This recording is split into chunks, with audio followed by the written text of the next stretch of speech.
Erev Tov. Magnifique. Je suis très ému quand je pense à ce Sefer Torah exceptionnel.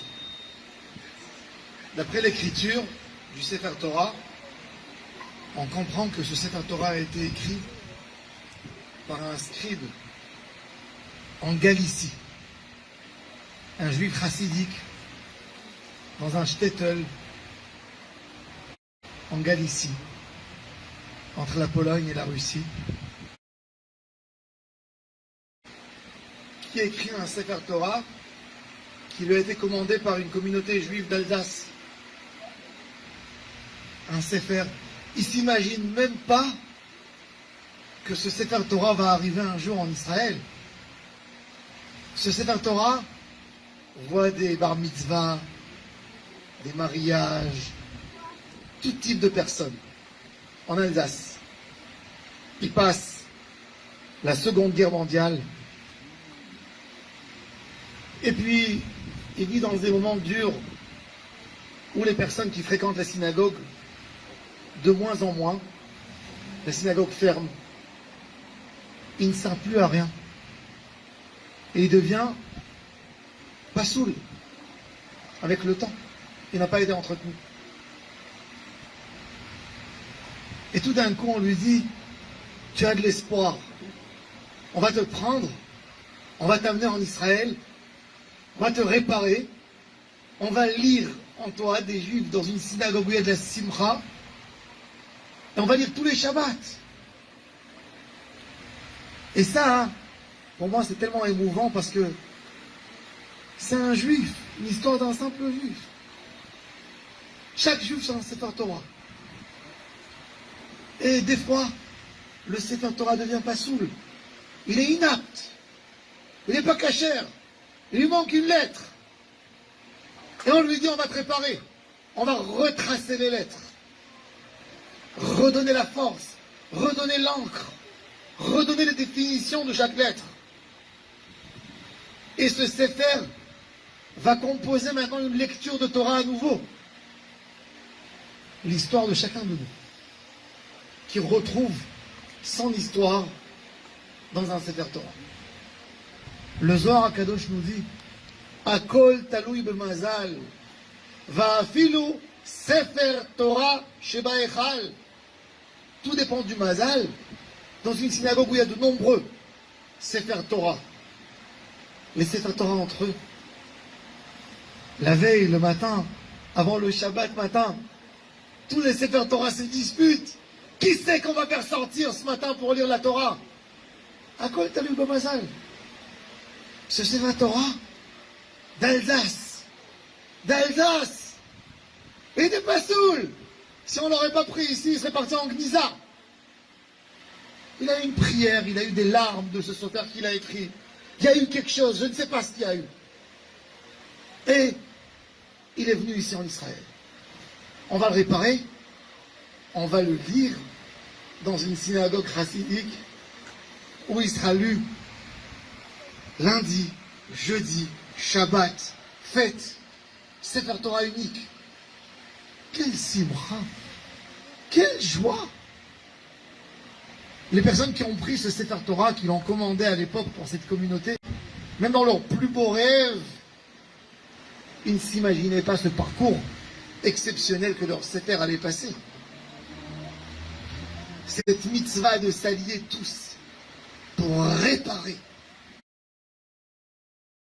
ce Sefer, ça montre que la Neshama de Am Israël ne meurt jamais. Elle peut s'endormir, mais elle ne meurt pas. À un moment où elle prend la relève, elle reprend avec toutes ses forces. Ça, c'est la beauté de ce Sefer Torah, c'est la beauté du passage de chaque juif. On est dans les moments de Hav, la destruction, un Beth Amikdash abîmé. Pas saoul. Regardez, ce Sefer Torah, il nous donne l'espoir. Le lendemain de Tisha B'Av. Là, on a fini ce soir. En fait, c'est le 10 Av. que le Beth Amikdash a brûlé. Et là, la fin du diable, où le Beth Amikdash a brûlé, on fait un acte de réécrire, de rénover un Sefer Torah. Notre petit Beth Amikdash qui nous reste. Tellement beau, tellement merveilleux. Et ça doit nous renforcer à nous tous. Nous tous, on a l'occasion de reprendre à nouveau, de réécrire les paroles de Torah qui ont été gravées sur notre Neshamot avant de venir dans le monde. Elles ont été effacées un peu. Par-ci, par-là, il y a une lettre qui a disparu. Par nos mauvaises actions. Et on va les réécrire, Be'ezrat Hashem, chacun de nous. On va faire l'effort. Si un Sefer Torah, il y a 100 ans, il a pu réparer, on ne va pas réparer nos Neshamot, nous. Pour moi, c'est un enseignement magnifique. Keshem she'ata ma'amin she'efshar lekalkel, kach ta'amin she'efshar letaken. Dans nos yeux, le plus important, c'est qu'est-ce qu'on a envie de voir de nous-mêmes.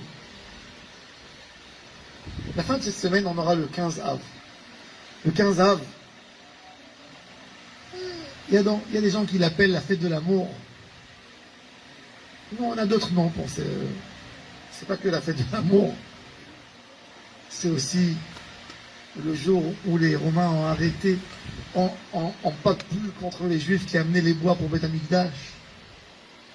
Mais le 15 Av, la Mishnah dans Ta'anit, elle dit qu'il n'y avait pas de plus beau jour pour Am Israël comme le 15 Av et le jour de Kippour. Qu'est-ce qui se passait ces jours-ci? Alors, la Braïta, elle nous raconte quelque chose d'exceptionnel. Toutes les filles célibataires du peuple d'Israël, elles s'habillaient en blanc. Elles allaient dans les jardins publics et tous les hommes célibataires allaient là-bas. Les filles étaient assises sous les arbres, sous les vignes. Et les garçons étaient timides, réservés, ils marchaient, les yeux dans la terre. Elle leur disait, jeune homme, lève tes yeux, regarde-moi. Elle est belle. Elle disait, épouse-moi. La femme, c'est les enfants. Une belle femme, tu auras de beaux enfants, tu seras un homme heureux. Tu sortiras avec moi dans la rue, tu seras fier de moi. Les belles femmes. Les filles qui étaient des filles de riches, elles disaient, j'ai une super belle dot, tu vas te marier avec moi, tu n'auras pas de soucis, tu commences la vie tout de suite avec un appartement, t'es bien. Les filles bourgeoises, elles disaient la noblesse, les familles, les grandes familles. C'est ce qui fait continuer les enfants, Roi Hakodesh, les grandes familles, les tzadikim. Et les femmes laides, qu'est-ce qu'elles disaient? J'ai oublié un détail.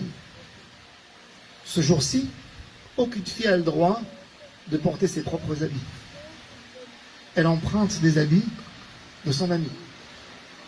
Donc il y a un gars, il voit une fille qui est habillée avec Gucci ou je sais pas moi, les grandes marques. Il est persuadé qu'elle vient d'une grande famille. Il doit de la main. Après, il doit l'accompagner dans les HLM où ses parents habitent. Oui. Bon. Alors les filles laides, qu'est-ce qu'elles disaient à l'homme? Marie-toi, les Shem Shamaï. Et donne-nous de l'argent. Ben Ishraï, dans Ben Yoyadai, dit, tu es laide. T'as pas de yichus, grande famille. T'as pas de la richesse. T'as pas de la beauté. Tu me dis, sois tzaddik, fais les Shem Shamaïm. En plus, tu me demandes de l'argent. Alors écoutez l'histoire. Dans Maseret Pesachim, la Gemara raconte sur Rabbi Yochanan.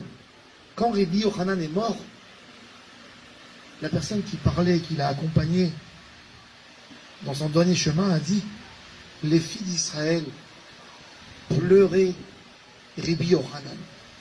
Pourquoi? Et la Gemara raconte un des exemples. Un jour, vous savez, à l'époque, Dieu préserve, il y avait beaucoup d'épidémies. En été, ils vivaient dans les rues. Il n'y avait pas de toilettes dans les maisons, il n'y avait pas de l'eau qui circulait. Toutes les saletés évacuées dans les petites ruelles. Il suffit de voir les ghettos pour comprendre. Mais ça, je vous parle il y a 2000 ans. Toutes les étés, des malades, des morts. Et qu'est-ce qu'ils faisaient les gens? Par responsabilité, avant d'enterrer le défunt, ils mariaient les enfants. À l'entrée du cimetière, ils disaient, tel cousin, tu épouses ta cousine. Tel oncle, tu épouses ta nièce. Pour ne pas les laisser seuls. Pour ne pas que ces enfants, ces filles, à 10 ans, elles traînent dans les rues. Il n'y avait pas d'école comme aujourd'hui. Il fallait les sauver. Bon, il y a un jeune homme, il vient chez Rabbi Yochanan. Il dit, Rabbi, tu dois m'aider. Je suis déprimé grave. Qu'est-ce qui se passe, mon fils? Dans l'enterrement de ma tante, je me suis engagé d'épouser ma cousine. Ah, c'est magnifique, c'est une mitzvah.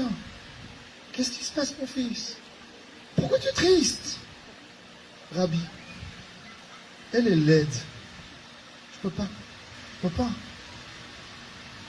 Je lui ai donné une bague devant 2 témoins. On s'est donné le temps. J'avais 12 ans, 13 ans. Elle avait 10 ans. J'ai 20 ans, Rabbi. Je suis sorti dehors. J'ai vu des choses. Ça ne me convient pas.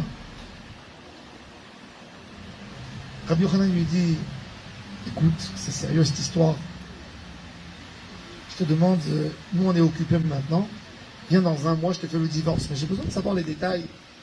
C'est qui la fille, où elle habite pour vérifier? Il donne le nom. Rabbi Yochanan, qui la cherche, cette fille, il la prend. Il s'occupe d'elle. Il la met chez le coiffeur. On la rend belle, maquillée, bien habillée. Le jour du divorce, le gars il rentre dans la salle d'attente. Il voit une fille qui est assise. Il la regarde. Et Rabbi Yochanan qui le guette de la porte. Rabbi Yochanan, il rentre, Rabbi Yochanan lui dit, dis-moi, après le divorce, cette fille, tu sais, c'est une fille qui vient me demander quelquefois, elle veut un chidour. Tu seras prêt de sortir avec elle, évidemment, après ton divorce. Il dit, Rav, bien sûr. Il dit, va, prends ta fiancée. C'est la mienne? Oui. C'est la tienne. Bacha! Rabbi Yochanan, il pleurait, Rabbi Yochanan, les filles d'Israël, comme elles sont belles. Et la pauvreté leur cache leur beauté. La beauté, c'est dans l'homme. C'est dans nos yeux. C'est dans notre teshuva à nous de décider qu'est-ce qu'on veut voir beau. Qu'est-ce qui s'appelle pour nous une beauté. Où on doit mettre l'accent. Où on doit mettre nos yeux. Sur quoi? Ça, c'est tout béave. Ça, c'est de la délivrance. Ça, c'est Kippour. Et c'est pour ça que ces filles d'Israël, elles sortaient dans les champs, dans les vignes, dans les jardins le jour de Kippour. Kippour, c'est un jour où l'homme s'est nettoyé, où il voit mieux les choses, il voit autrement. Il ne voit pas avec des ch'touillots, des bêtises de la nuit. Bêtises qui le perturbent. Elle m'a dit comme ça, je lui ai dit comme ça, elle m'a fait comme ça, ça ne me convient plus, c'est comme ça. Ch'touillots. Quand on a un Sefer Torah qui n'est pas sourd, on est choqué. Une petite lettre peut rendre un Sefer pas sourd. Des fois, un petit regard, la plus petite des choses, peut rendre pas sourd. Mais quand on regarde dans la Pnimiut, tout est cachère. Hachem Yitbarach, entre les lettres, tout est cachère. Les lettres, c'est une limite. Quand on touche les limites, c'est vrai.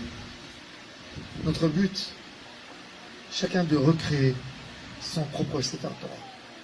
Chacun de nous, il a une mitzvah de créer son propre Sefer Torah. Son propre visage, sa propre lumière qui veut voir l'humanité, qui veut voir ce qu'il y a autour de lui. Baruch Hashem, cette communauté, ce qui est tellement magnifique dans cette communauté, c'est la Aïn Tova, c'est le bonheur, c'est la simra, c'est l'amour des amis qu'il y a dans cette communauté. Tout le monde, une famille, pas comme une famille, c'est une famille. Pas comme, sans comme, pas de comme. C'est une famille. Une famille, Ahavat Raverim. Les pchitoutes, chacun on est assis à table, on se sent avec les frères à la maison. Les pchitoutes, que Kadosh Baruch Hu nous aide, à nous tous, qu'on reste, qu'on garde cette simplicité, que ça reste toujours cette beauté, cette synagogue comme ça, comme elle est, comme ça. Quand on a un bon menu, il ne faut pas toucher. Il ne faut pas le rendre meilleur, il ne faut pas essayer de l'améliorer, il ne faut pas toucher. Cette super belle formule que Bezrat Hashem elle continue, qu'elle donne ses fruits, qu'elle donne sa simcha, et que cette Torah, et avec ça la tchouva Bezrat Hashem, mais ahava, une tchouva d'amour à Hashem Barach, avec joie, avec volonté de venir, et chacun de tracer, de réécrire la Torah de nouveau en lui, de remettre tout, besimcha ou be'ahava, l'ilmod, l'amed, l'ishmor, ve'la'asot. Que vous soyez tous bénis. Je suis vraiment tellement attaché à chacun de vous tous. Toda Rabba à notre très cher Jérôme, à tout ce qu'il fait. Toda Rabba à chacun de vous. Bémet à chacun de vous. Chacun de vous, c'est une lumière. Chacun de vous donne son point exceptionnel dans cette synagogue. Continuons dans cette simra. Bezrat Hashem, qu'avec de l'amour, on va réécrire la Torah avec de l'amour. Quand on a été détruit, quand le Beth Amikdash a été détruit, on s'est écrit une Torah mais pleine de haine. Une Torah que quand on entendait la Torah, quand on entendait le Sefer Torah Shabbat, chacun quand il entendait, il disait « Ah, eh ben c'est pas ce qui fait l'autre ». Il entendait la Torah pour critiquer l'autre avec Sinatrinam. Là on va entendre dans ce Sefer Torah maintenant l'amour de l'autre, trouver le bonheur de l'autre. Trouver le Nekuda Tova, comme il dit Rabbeinu chez chaque juif, avec ses paroles de Torah.